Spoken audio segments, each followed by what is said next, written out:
ವಿಕಲಚೇತನ ಯುವಕನಿಗೆ Instagram Kiladi honey trap. ಬೆತ್ತಲೆ photo ತೆಗೆದು ಹಣ ಲೂಟಿಗೆ ಯತ್ನಿಸಿದ ಲೇಡಿ ಗ್ಯಾಂಗ್ ಅರೆಸ್ಟ್. ಕೊಲ್ಲಂ ಮೂಲದ ಮಾತು ಬರದ ಹಾಗೂ ಕಿವುಡ ಯುವಕನನ್ನು ಇನ್ಸ್ಟಾಗ್ರಾಂ ಮೂಲಕ ಪರಿಚಯ ಮಾಡಿಕೊಂಡ ಸಪ್ನಾ ಎಂಬಾಕೆ ಹೋಟೆಲ್ಗೆ ಕರೆಸಿಕೊಂಡು ಹನಿ ಟ್ರ್ಯಾಪ್ ಮಾಡಿದ್ದಾಳೆ. ಹೋಟೆಲ್ ರೂಮಿಗೆ ಯುವಕ ಬರುತ್ತಿದ್ದಂತೆ ಹೊಂಚು ಹಾಕಿದ್ದ ಸಪ್ನಾ ಗ್ಯಾಂಗ್ ಅಸಭ್ಯ ವಿಡಿಯೋ ಚಿತ್ರೀಕರಿಸಲು ಯತ್ನಿಸಿ ಅಮಾನವೀಯವಾಗಿ ಹಲ್ಲೆ ನಡೆಸಿದೆ.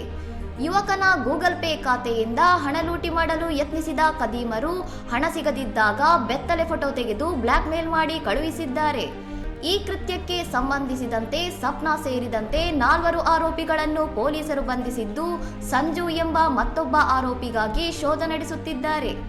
ಯುವಕನಿಗೆ ಮಾತು ಬರದ ಕಾರಣ ಸೈನ್ ಲ್ಯಾಂಗ್ವೇಜ್ ತಜ್ಞರ ನೆರವಿನಿಂದ ಪೊಲೀಸರು ಹೇಳಿಕೆ ದಾಖಲಿಸಿಕೊಂಡಿದ್ದು, ಆರೋಪಿಗಳ ವಿರುದ್ಧ ಕಠಿಣ ಕಾನೂನು ಕ್ರಮ ಜರುಗಿಸಿದ್ದಾರೆ. ಇನ್ನಷ್ಟು ಸುದ್ದಿಗಳಿಗಾಗಿ ನೋಡ್ತಾ ಇರಿ ಸೌರಂ ಟಿವಿ.